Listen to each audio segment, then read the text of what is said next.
করেছি যে গণতন্ত্রের জন্য শহীদ আবু সাঈদ জীবন দিয়েছে।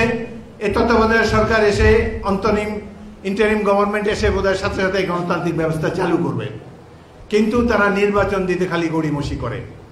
এক ধরনের দল আছে বাংলাদেশে 35টা রাজনৈতিক দল, অনেকগুলার মানে হুন্ডা পার্টি, হাজব্যান্ড আর ওয়াইফ আছে, আর কেউ নেই।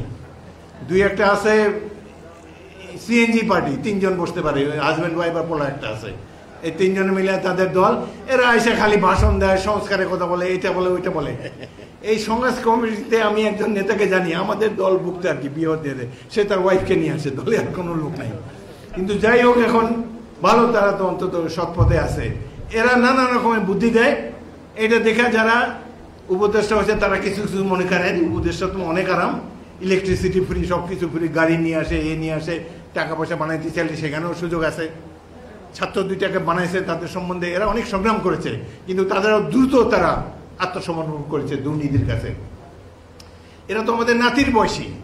এই দলটা উঠুক, আমরা চাই এই দলটা, যেহেতু তারা তরুণ, আস্তে আস্তে প্র্যাকটিস করুক, ধীরে ধীরে। একসময় তারা রাজনীতিতে বয়স হলে নাবালকত্ব কাটিয়ে সাবালকত্বে উপনীত হয়ে তারা আবার সরকার গঠন করতেও পারে এক সময়। আমাদের শুভকামনা থাকলো। বাট এত আগে বিএনপির সিনিয়র নেতাদের গালাগালি করার কোনো দরকার নেই। It doesn't look nice.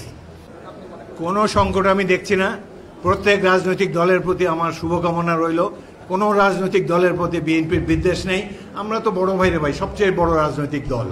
NCP হলো আমাদের ছেলে নাতিদের বয়সী, কারো বিরুদ্ধে আমাদের কোনো অভিযোগ নাই। তাদের সুন্দর উজ্জ্বল ভবিষ্যৎ আমি কামনা করি, এবং নির্বাচন ফেব্রুয়ারিতে যেদিন বিএনপি প্রস্তুত আছে, জনগণও প্রস্তুত আছে, তারাও সিদ্ধান্ত নিয়েছে। সুতরাং সকল রাজনৈতিক দল যারা ফ্যাসিস্ট হাসিনার বিরুদ্ধে লড়াই করেছে তারা সবাই আমাদের বন্ধু, তাদের জন্য শুভকামনা রইল। ধন্যবাদ। যাই হোক, আশা করব এখন বর্তমান সিচুয়েশন হলো যে আমাদের প্রধান উপদেষ্টা জনাব প্রফেসর মোহাম্মদ ইউনূস দেশগত বিখ্যাত, জগৎ বিখ্যাত ব্যক্তি, ভালো মানুষ। তার প্রথমে ইচ্ছা ছিল না, এখন তিনি নির্বাচন দিতে চান। লন্ডনে আমাদের নেতার সাথে বৈঠক করেছেন, তারপরে তিনি ওপেন হয়েছেন, নির্বাচন দিতে চান। কিছু কিছু উপদেষ্টা আবার তাকে ভুল বুঝায়। আর ছাত্ররা তো আছে যে আমরা একটু সাবালক হইলে আমরা কমিটি করতে পারি না, এটা করতে পারি না, এখনো তাদের রেজিস্ট্রেশনই হয় নাই, তো তোরা কিভাবে ক্ষমতায় যাবি রে ভাই? Give us some time. কিন্তু এখন যদি নিশ্চিন্ত থাকেন, আপনারা যদি দলের প্রতি